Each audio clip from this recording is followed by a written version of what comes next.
Simple harmonic motion.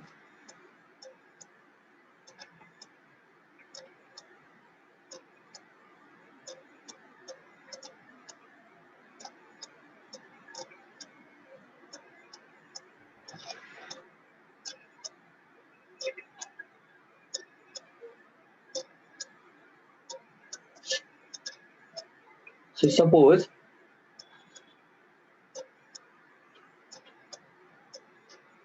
हमारे पास ये कोई ऑब्जेक्ट है, बॉल है,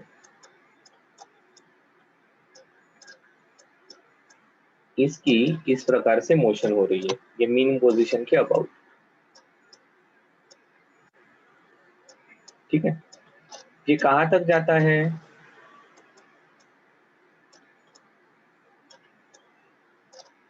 तो राइट साइड में ये प्लस ए तक जाता है,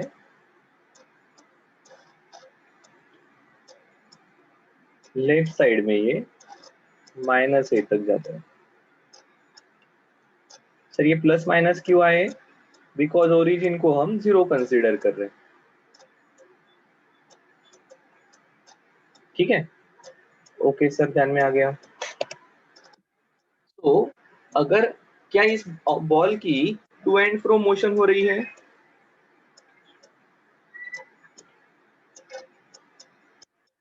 यस सर।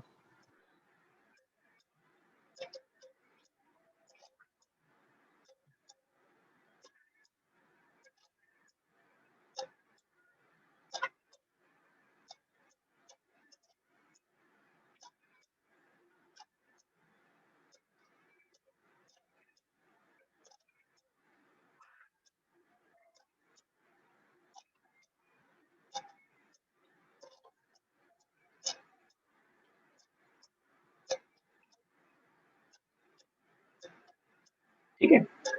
सो ऐसे ऑब्जेक्ट की मोशन को हम सिंपल हार्मोनिक तब कहेंगे, ये तो ऑसिलेटरी मोशन ही आपको पक्का जान में आ गया। बैक एंड फोर्थ वाली मोशन इज ऑसिलेटरी मोशन। तो हम कहते हैं the oscillatory motion of ball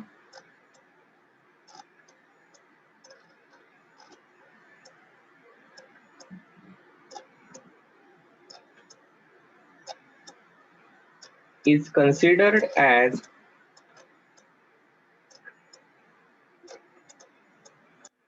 simple harmonic motion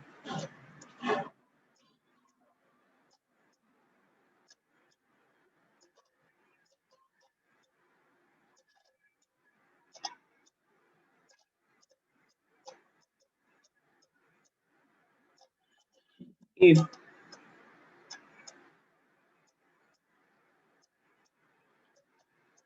its displacement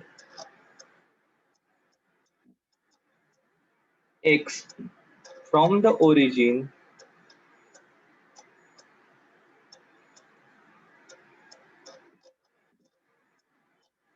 varies with time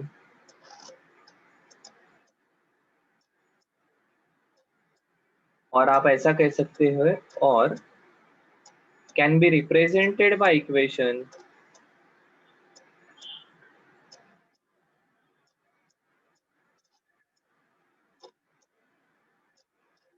x of t।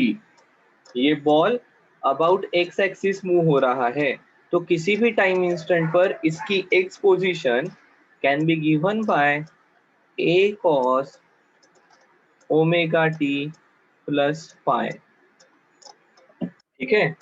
यहाँ पर a omega and phi are constants.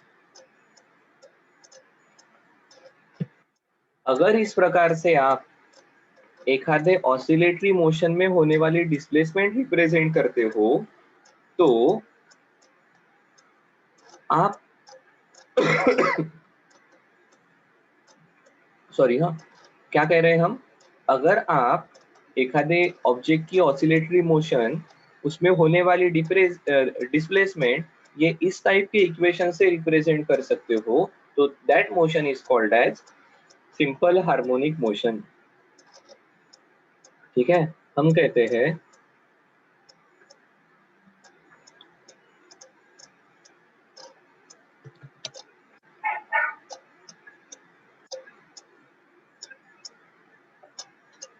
SHM is periodic motion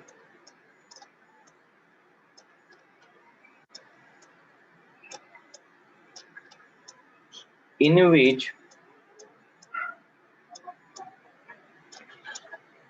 displacement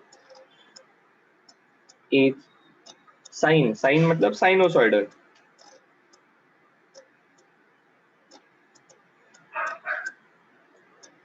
function of time।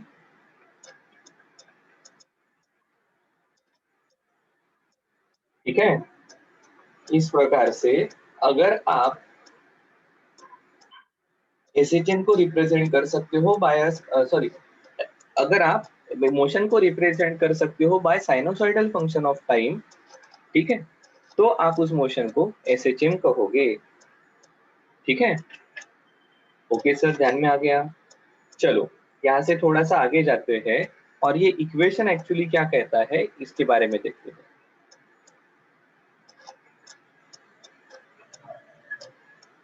तो देखो यहाँ पर हमने क्या इक्वेशन लिखा है, हमारा इक्वेशन है x t equal to a cos omega t plus five. Sir क्या हमेशा कॉस कंपलसरी है, साइन से काम नहीं होगा? तो आपको शायद से कल की डायग्राम याद होगी, कॉस ये एक्स कोऑर्डिनेट देता है, साइन ये वाई कोऑर्डिनेट देता है। अगर ये वाई एक्सिस पर ऑसिलेट होते रहता तो हम साइन फंक्शन यूज करते। क्लियर है? अगर ये वाई एक्सिस पर ऑसिलेट होते रहता तो हम साइन फंक्शन यूज करते। अब देखो ये पार्टिकल की हम डिफरेंट डिफरेंट पोजीशंस निकाल सकते हैं।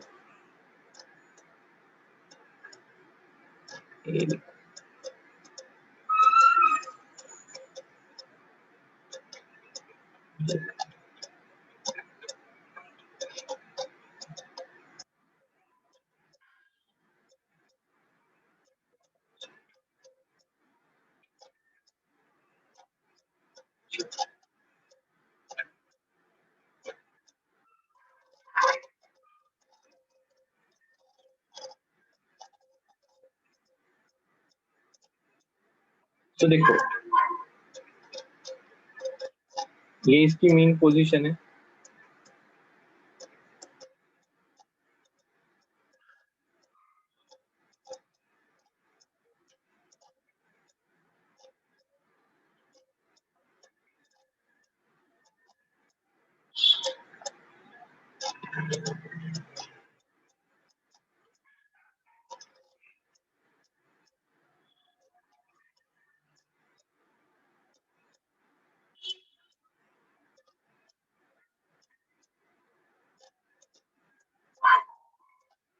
तो ये इस प्रकार से एक्सट्रीम पोजीशन पर हो सकता है। ठीक है, एक्सट्रीम के बाद क्या होगा, तो ये फिर से मीन पोजीशन पर आ सकता है। इसके बाद क्या होगा, so it will move, sorry हाँ, we will start from mean position. Mean position से ये एक्सट्रीम पर गया,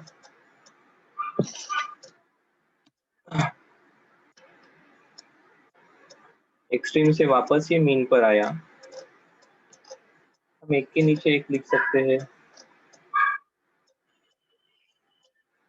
समझने के लिए आसानी होगी।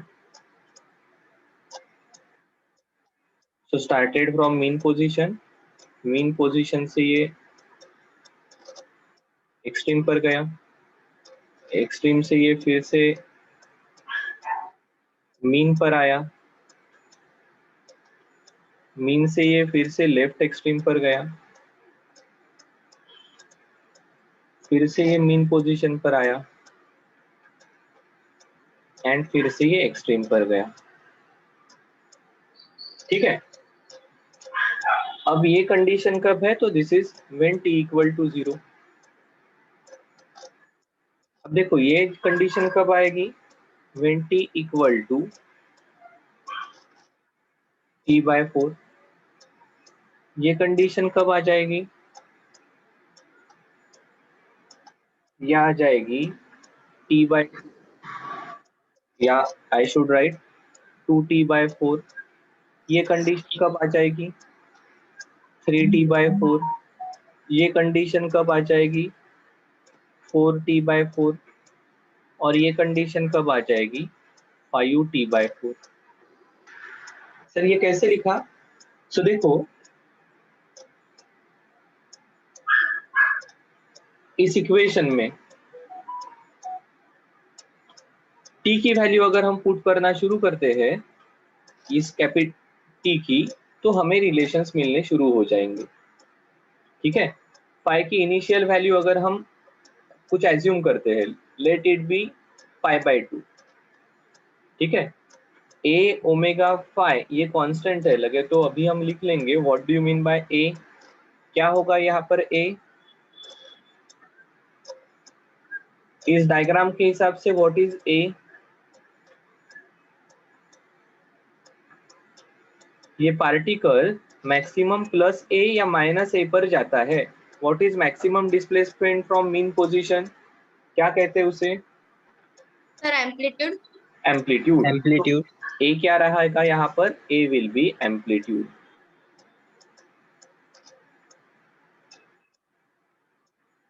ठीक है, ओमेगा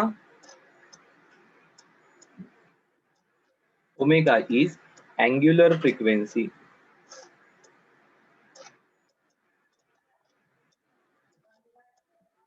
ठीक है, व्हाट इज फाई? फाई को कहा जाता है फेज कांस्टेंट। फाई को कहा जाएगा phase constant.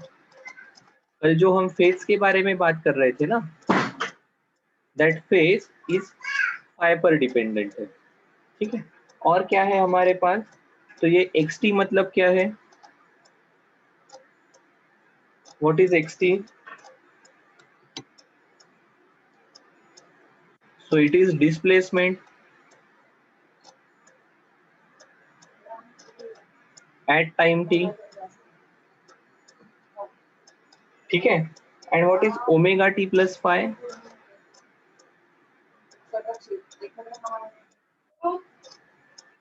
It is phase of particle.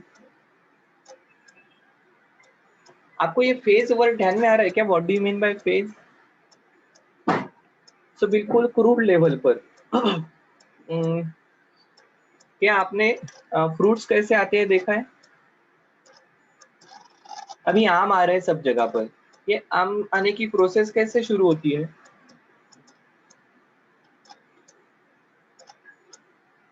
कैसे शुरू होती है आम आने की प्रोसेस? मैं परफेक्टली बायोलॉजिकल टर्मिनोलॉजी में नहीं बता सकता हूँ, पर शुरुआत में क्या वो आम के झाड़ को फूल आते हैं जिसको हम मोहर कहते हैं? हाँ या ना? Yes sir. हाँ, उसके बाद क्या होगा? Seed form. ये बायो वाले अच्छे से बता सकते हैं। ये मोहर के बाद सीड हाँ क्या होगा? सीड फॉर्म होगा। सीड फॉर्म होगी। उसके बाद क्या होगा? फ्रूट। फ्रूट। और वो फिर फ्रूट पकता है। ठीक है, सो फाइनली मैंगो मिलेगा हमें, मैच्योर राइपन मैंगो। सही है ना? सो अब देखो, जब फ्लावर्स दिखेंगे, फ्लावर्स के बाद एकदम छोटी छोटी कैरी, एकदम छोटी छोटी कैरी जब दिखेगी तो आप कहोगे देखो अभी इसकी ना ये स्टेज है। फिर उसके बाद वो हरी हो जाएगी, फिर आप कहोगे देखो अभी ये आम पक रहा है, अभी से तोड़ना पड़ेगा। और फिर आप कहोगे अभी ये पूरा पक गया है, ये मैच्योर होगा, मैच्योर हुआ है। या ऐसे हमारे वो सीताफल के बारे में, कस्टर्ड एप्पल के बारे में कहते हैं, उसको तोड़ने का एक समय होता है। कौन सा समय होता है वो? जब उसके ऊपर थोड़े से ब्लैक स्पॉट्स दिखने लगते हैं। सही है? अपने यहाँ के पुराने लोग कहते हैं कि डोळे फुटले त्याला। ठीक है, सो द पॉइंट इज, ये इसकी जो पूरी प्रोसेस हो रही है ना, इस प्रोसेस में डिफरेंट डिफरेंट स्टेजेस है। इन स्टेजेस को फेज कहते हैं। जैसे हमारे ह्यूमन बीइंग के लाइफ साइकिल में बचपन रहेगा, देन एडोलेसेंट एज आ जाएगा, देन आप मैच्योर हो जाओगे, देन डिपो में जमा करने का समय आने लगेगा। ठीक है, so these are our different phases of life. तो ऐसे ही ये जो मोशन है, ये पीरियोडिक मोशन है, ये खुद को एक पर्टिकुलर टाइम के बाद रिपीट कर रही है, तो उसकी एग्जैक्टली अभी कौन सी कंडीशन है? That part is represented by phase. क्या ध्यान में आ रहा है what do you mean by phase? Yes, sir. ठीक है, जैसे आम की फ्रॉम फ्लावर टू फ्रूट, ये डिफरेंट ये पूरे प्रोसेस में डिफरेंट स्टेजेस के थ्रू, डिफरेंट फेजेस के थ्रू वो जाने वाला है। वैसे ही हमारा ये ऑसिलेटिंग पार्टिकल इसकी पूरे साइकिल की डिफरेंट फेजेस रहेगी, ये डिफरेंट फेजेस के थ्रू जाएगा। So that part is represented by this omega t plus five वाला पार्ट। क्योंकि देखो ए तो कांस्टेंट है, ये omega t plus five is basically an angle. So angle कितना हुआ है इसके ऊपर ये कॉस की वैल्यू डिपेंड करेगी। मतलब ये कॉस की वैल्यू, मतलब ये कुछ तो 0 टू -1 टू +1 के बीच में रहने वाली है। सो डिपेंडिंग ऑन दैट हम इस ए को मल्टीप्लाई करेंगे और फिर हमें ये डिस्प्लेसमेंट मिलने वाली है। ठीक है, सो फेज मतलब ये पार्ट हम कहते हैं। अब सर ये फाई मतलब क्या है? तो फाई मतलब जहां से आपने मोशन ऑब्जर्व करना शुरू किया, ये फाई इज कांस्टेंट। ठीक है, ओमेगा टी प्लस फाई ये टाइम के साथ चेंज होने वाला है। So this is phase of particle which is time dependent. ये टाइम के साथ चेंज होने वाली है कि एट दिस पर्टिकुलर टाइम ये कहाँ पर है। वही phi which is phase constant, ये क्या कहता है? जिस मोमेंट पर आपने मोशन को ऑब्जर्व करना शुरू किया, उस मोमेंट पर ये पार्टिकल कहाँ था। फॉर एग्जाम्पल, एखादा कोई होगा जो कहेगा सर मैं इस मीन पोजीशन से ऑब्जर्व करना शुरू कर रहा हूँ।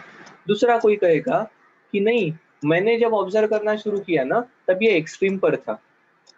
बाद में आप कहोगे नहीं, मुझे ना इसे तब ऑब्जर्व करना शुरू करना है जब ये लेफ्ट एक्सट्रीम पर था। और आप में से कोई कहेगा ऐसा हमेशा कंपलसरी थोड़ी है, मैं इसे ऑब्जर्व करना शुरू करूंगा जब ये यहाँ पर बीच में रहेगा। सो आपने जिस मोमेंट पर ऑब्जर्व किया उस मोमेंट पर पार्टिकल कहाँ पर है, ऑब्जर्व करना शुरू किया, मतलब टी की वैल्यू 0। मतलब शुरुआत में ये एंगल फाई कितना है ये डिपेंड करता है आपके फेज कांस्टेंट पर। सर ये आप एंगल के बारे में क्यों कह रहे हो? सो बिल्कुल, just wait for few moments. हम ये एंगल के बारे में क्यों बात कर रहे हैं वहां पर भी चले जाएंगे। क्या ध्यान में आया अभी एसएचएम के इक्वेशन में जो पैरामीटर्स है वो कौन कौन से हैं? आया है ध्यान में? सो अब देखो, अगर हम इसे प्लॉट करने की कोशिश करेंगे तो क्या होगा, ये ग्राफ कैसे आएगा?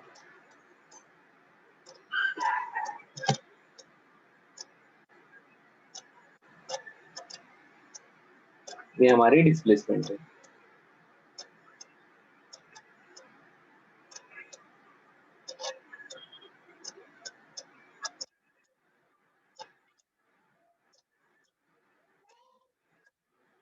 अब देखो, हाँ, हम सिर्फ इस इक्वेशन से प्लॉट करते हैं। हाँ, हम फाई की इनिशियल वैल्यू अगर 0 मानते हैं,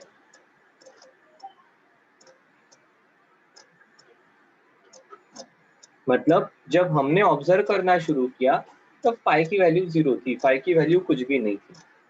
सो व्हेन t इक्वल टू 0, ये एंगल कितना हो जाएगा? Omega t plus phi. When t equal to 0, ये एंगल कितना हो जाएगा? फाई की वैल्यू कितनी है कंसिडर की है? फाई को 0 कहा है। So when t equal to 0, phi की वैल्यू क्या हो जाएगी?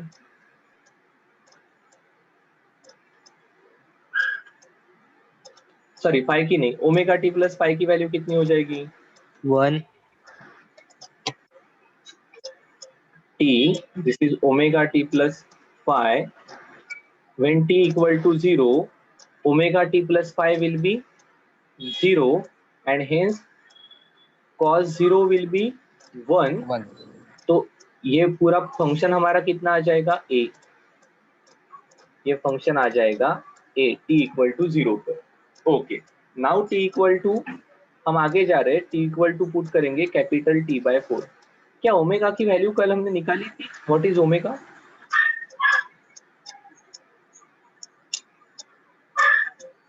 ओमेगा की वैल्यू निकाली थी 2 पाई बाई टी, ठीक है। तो अब देखो ओमेगा टी की वैल्यू है t by 4 into t by 4।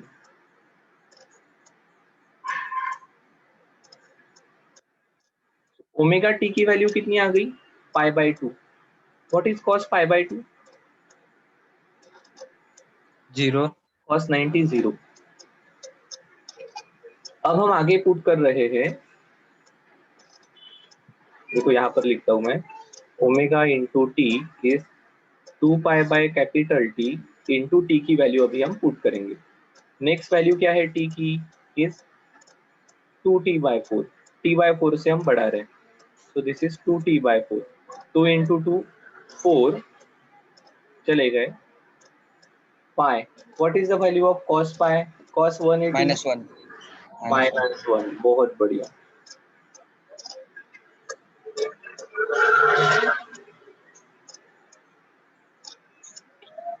आगे की वैल्यू क्या आने वाली है? 3t by 4।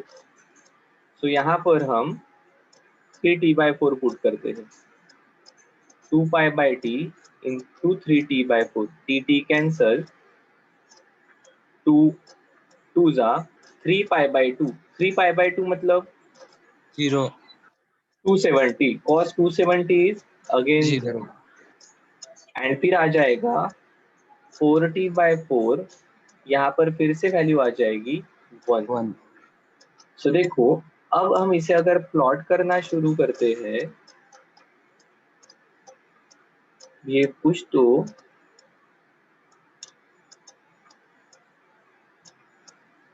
इस प्रकार से आएगा। This is t equal to 0, t by 4, t by 2, 3t by 4 and ये वैल्यू आ जाएगी फिर से t पर। सो इस प्रकार से हमारा फंक्शन हम रिप्रेजेंट करने वाले हैं।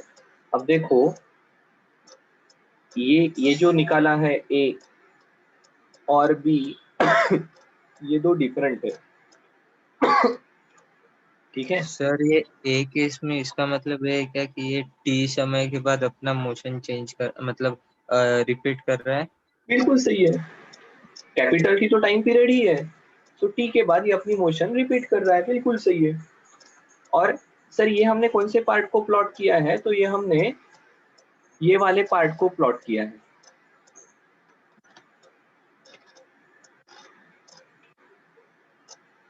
और ये हमारी कंडीशन है t equal to 0, particle extreme पर है।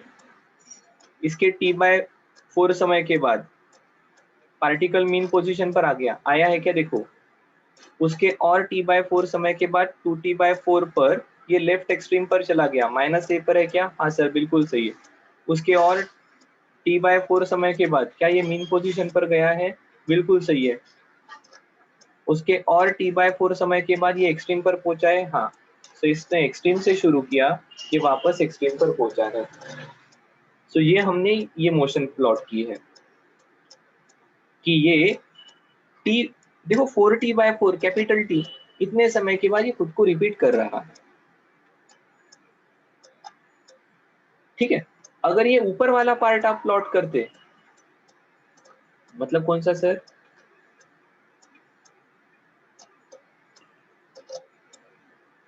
इतने पार्ट को अगर हम प्लॉट करते तो ये ग्राफ ऐसा आता।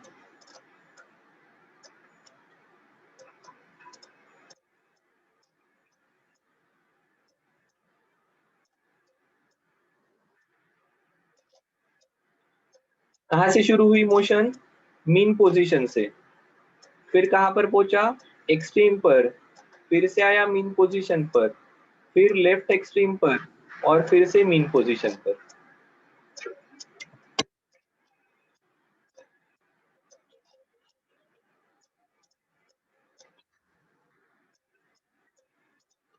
ठीक है।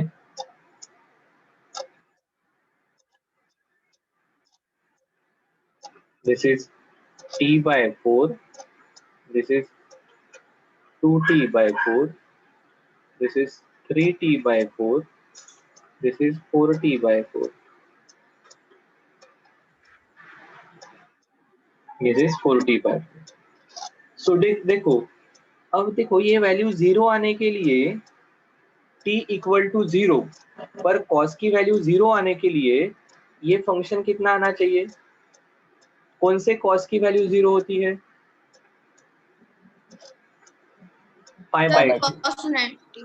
cos 90 की। मतलब देखो यहाँ पर क्या कंडीशन है, pi equal to pi by 2, क्योंकि जब मैं t इक्वल टू 0 पुट करूंगा, omega into 2, omega into 0 is 0, so cos 90 will be 0, hence initially it was at 0, initial displacement was 0. so initial angle कितना है? ये है हमारा फेज कांस्टेंट। मतलब जैसे हम थोड़ी देर पहले बता रहे थे कि ये फेज मतलब क्या करता है, तो ये कहाँ से शुरुआत हुई ये बताता है। शुरुआत जब हमने ऑब्जर्व करना शुरू किया तब हमारा पार्टिकल कहाँ पर था ये बताता है। क्या ध्यान में आया क्या? आया ना? बोलो। Yes, sir. पक्का? Yes sir.